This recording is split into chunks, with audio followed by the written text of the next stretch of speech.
Hi students, coming to the next topic in the subject computer programming is pointers. So pointers is one of the most important as well as a tricky concept in the C programming language.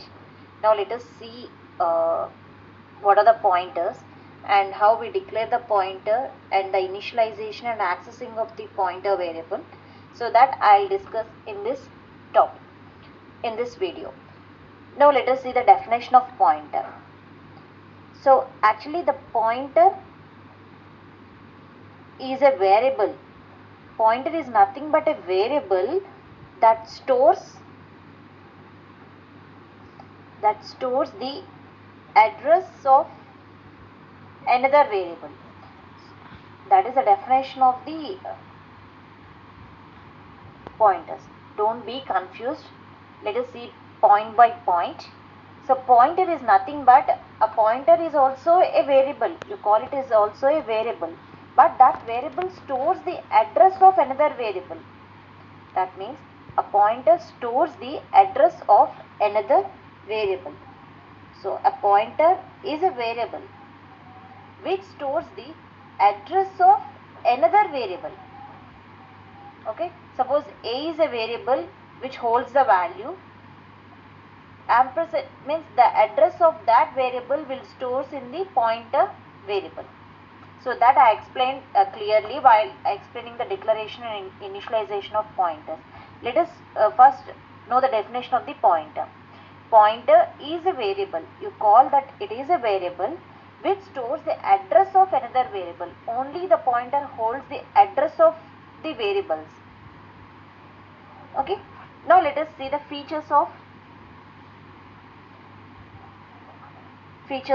pointers.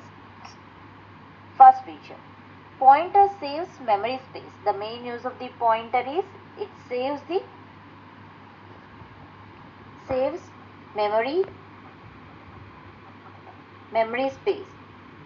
Next feature, the execution time with pointer is faster. So when compared to the other variables, when execution time, if you checks with the pointers or arrays, the execution time with pointers is faster when compared to the other, because data is manipulated with the address. That is, here the direct access to memory location. So instead of going and checking for here, we are with the help of the pointers, the direct access to memory location is possible. So if you directly access to memory location, the execution time will becomes less. It is faster. Now coming to the third, the memory is accessed efficiently with the pointer. So this is one of the points you have to important. The memory is accessed efficiently with the pointer. That is, dynamically memory is allocated and deallocated. Means whenever you are using the address of that memory location, after the completion of the operation, the memory will be deallocated. It is doing dynamically. The pointer concept is helpful for allocating the memory dynamically and dynamically allocated, and it dynamically deallocated. So the memory is accessed efficiently with the pointer, that is dynamically memory is allocated and deallocated. And the next feature, pointers are used with data structures. So the pointers will be used with the help of the data structures only. You can use the pointers. So this is about the features of the pointer. Now let us come to the point, how we declare the pointer, how we initialize the pointer, and how we can access the pointer variable. Let us see those concepts. pointer, declaration,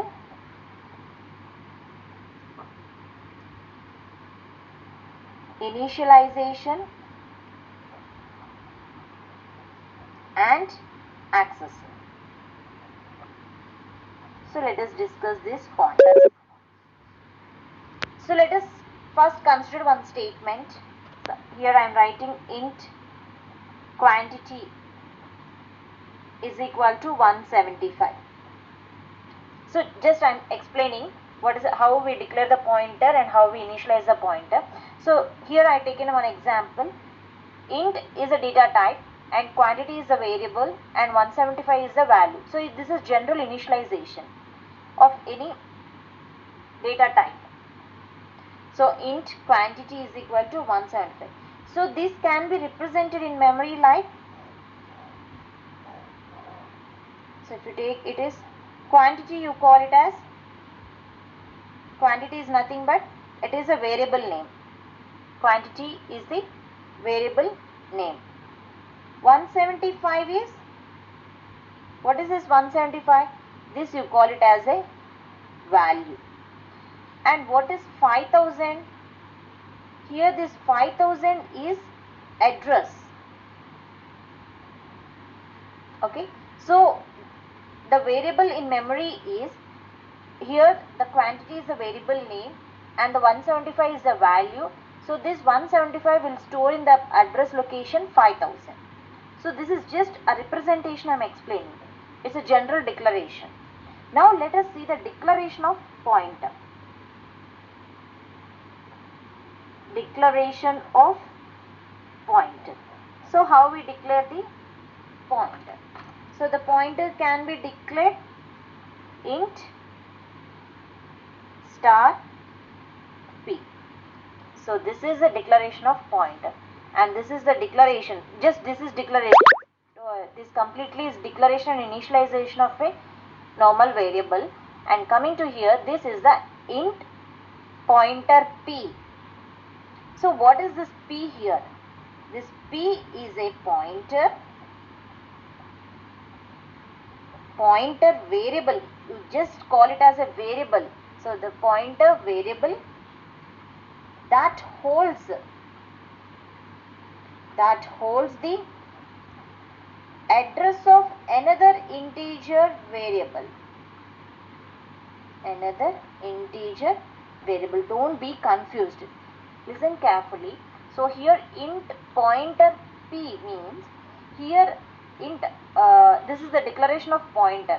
This point p is nothing but it is a pointer variable. This variable holds the address of another variable. Means in this p, address of another variable will be present.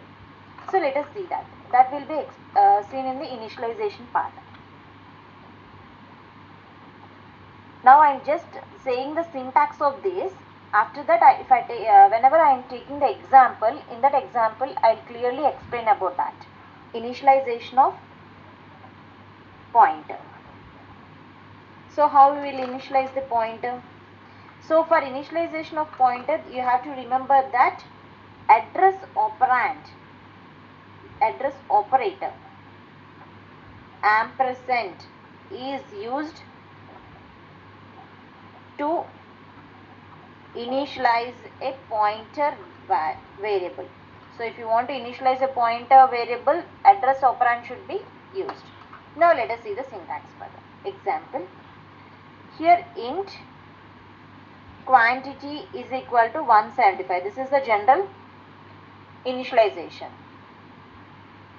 Now I have to initialize a pointer. So first, before initialize the pointer, first declare the pointer. How I declare? Int pointer p is the declaration. Okay, so I declare the pointer. After that, after the declaration, I have to initialize. So what I said, for initializing the pointer, I need address operand ampersand p ampersand quantity. So this is the initialization of pointer.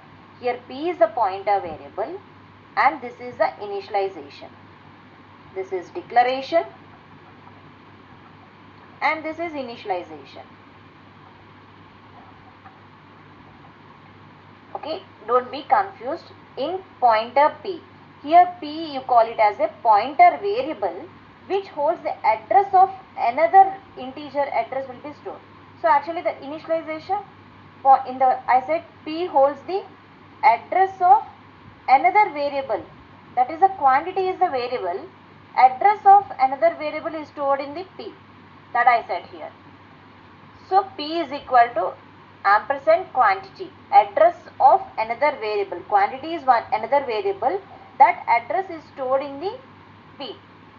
So this P is a variable. So let us see this, then it will be clear for you. Let us see this chart. Here a variable is there, value, address. Okay, so quantity is a variable I said. What is the value of the quantity? 175 is the value. What is the address? Address of the quantity, suppose I taken 5000 is the address. Now coming to the P. P is the pointer variable. Pointer variable, what is the value of pointer variable? Address of the quantity. So what is the address of the quantity? 5000. And this pointer variable address is another address. Okay, so here this P is the pointer variable. This holds the address of the another variable. So what is the address of that another variable? That is a quantity address 5000. The 5000 is holds the pointer variable. So whenever it sees that the 5000 is a memory location, so it goes to that memory location and finds that value. So this is the initialization. Now let us see the accessing. So we see the initialization, declaration. Now coming to the how to access a variable, pointer variable. Accessing a variable through its pointer. So let us see how we access a variable through its pointer. So to access the value of the variable, if you want to access the value of the variable, indirection operator, that is a star, is used. So if you want to access the value of the variable, a variable is there and that value, suppose 52. If you want to access the value of the variable, you need the indirection operator. Let's see the example further. Example, int quantity is equal to 175, comma, pointer P, comma, n. So these are all the integer data types. So I declared here itself. So int quantity is equal to 175 is the initialization of a variable, and pointer P is of integer data type and n is the integer data type. Now P holds the pointer variable always holds the address of the another variable. So that is address of quantity. The pointer variable always holds the address of another variable. This address will store in the pointer. Now to access this pointer variable, n is equal to pointer P. So P is the address of the, P contains the address of that another variable. So in that address of that pointer, it gives the value of that variable. That is the 175 will store in the n value. Let us see that how it possible. This pointer can be treated as value at address. So this pointer will treat it as value at address. At address means at a particular address location, in this 5000 address location, a value will be there. That is 175. This pointer can be treated as value at address. Value at address that will be stored in this pointer P. So that I can represent here, suppose P is equal to, holds the address of the another variable.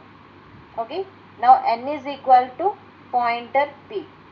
So this implies N is equal to quantity, means N is nothing but the value that will store. So N is equal to pointer P is nothing but the exact value, it's not an address.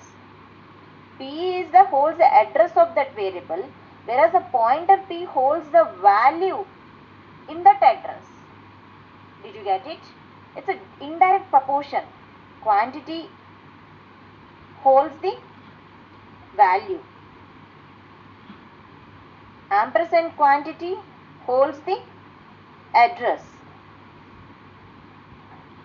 P is nothing but address of the quantity. Pointer P is nothing but the value. P is address, pointer P is value. So that is the only difference you have to be identified. So pointer P holds the value of that in that address location, and the P holds that the address of that value. So this is about the accessing of a variable. So in the next week